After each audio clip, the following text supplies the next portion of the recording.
banyak, lalu kemudian ketika kita sampai ke tempat tujuan kita bekerja dan kita mendapatkan hal-hal yang tidak kita inginkan seperti potongan gaji yang tidak sesuai, maka kita tidak bisa berbuat apa-apa.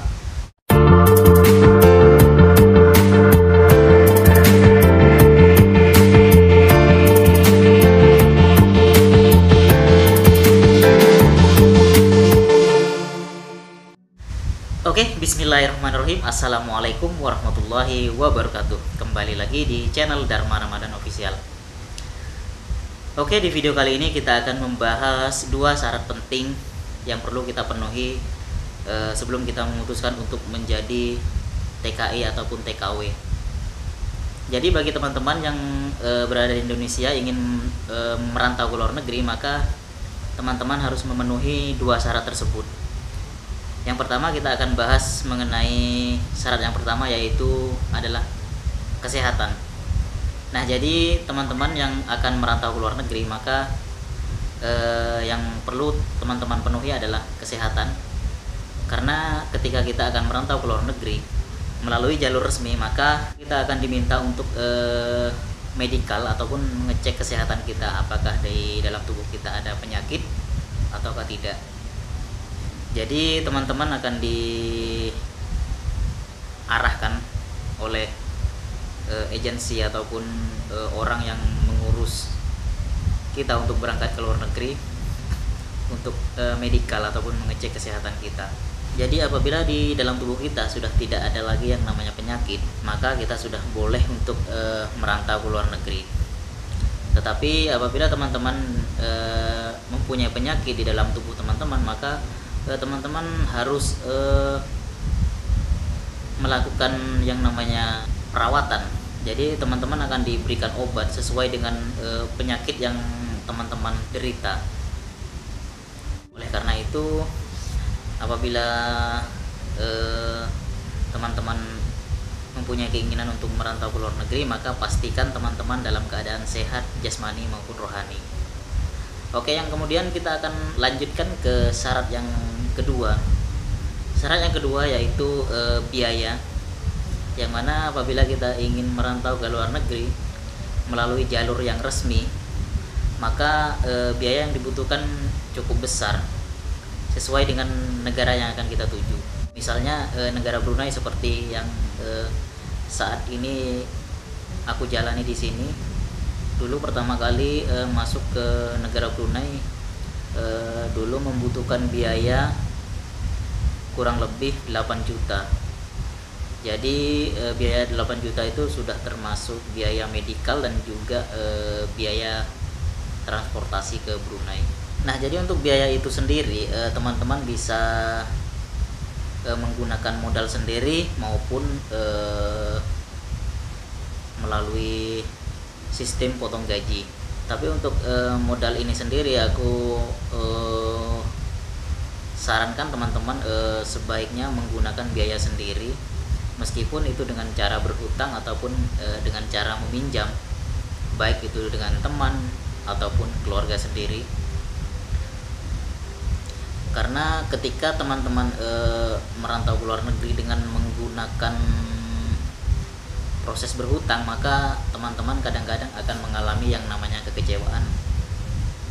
Karena ketika kita sampai di tempat kerja, ketika kita sampai di mana tempat kita bekerja, di sana terkadang gaji yang dipotong tidak sesuai dengan apa yang dijanjikan dulu waktu kita masih berada di Indonesia. Nah, jadi seperti itu.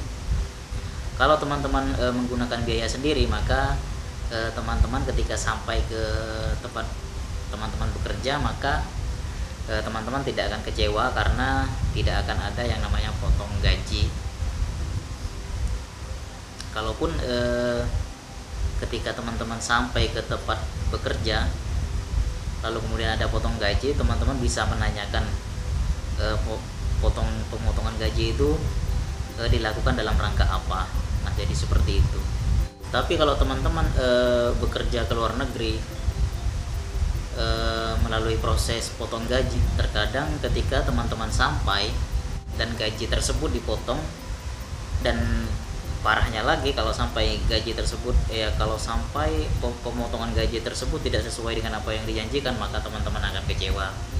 Nah, dari kekecewaan itu kita tidak bisa berbuat apa-apa, karena ketika kita sudah bekerja ke luar negeri, kita sudah mengeluarkan biaya begitu banyak, lalu kemudian ketika kita sampai ke tempat tujuan kita bekerja dan kita mendapatkan hal-hal yang tidak kita inginkan seperti potongan gaji yang tidak sesuai, maka kita tidak bisa berbuat apa-apa selain kita melanjutkan pekerjaan kita tersebut.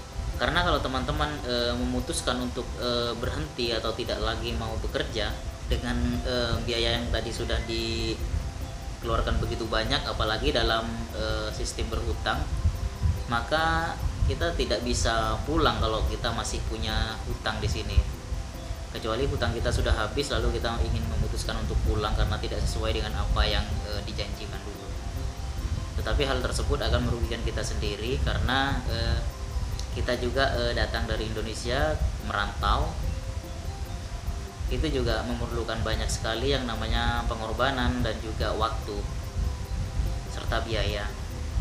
Jadi buat teman-teman yang sudah terlanjur mengalami hal-hal yang tidak diinginkan, tetap bersabar, tetap jalani, jangan terburu-buru mengambil keputusan, karena kalau teman-teman terburu-buru mengambil keputusan, maka teman-teman sendiri yang akan mengalami kerugian. Jangan sampai hal tersebut terjadi, karena kita dari Indonesia merantau ke luar negeri hanya untuk merubah nasib kita, yang kemungkinan waktu kita di kampung kita kesulitan mencari kerja ataupun gaji yang seadanya, sepas-pasnya mungkin. Jadi teman-teman lebih memutuskan untuk merantau ke luar negeri demi mencari satu hal yang lebih. Misalnya teman-teman mempunyai suatu keinginan untuk menabung ataupun hal lain sebagainya. Jadi teman-teman harus tetap bersabar, meskipun apa yang kita dapatkan, apa yang kita inginkan tidak sesuai, tetap harus sabar dan tetap kita jalani. Oke, mungkin sampai di sini dulu pembahasan kita mengenai 2 syarat penting bagi teman-teman yang ingin merantau ke luar negeri. Semoga video ini bermanfaat. Jangan lupa untuk like, komen, dan subscribe. Oke, selamat malam dan sampai jumpa.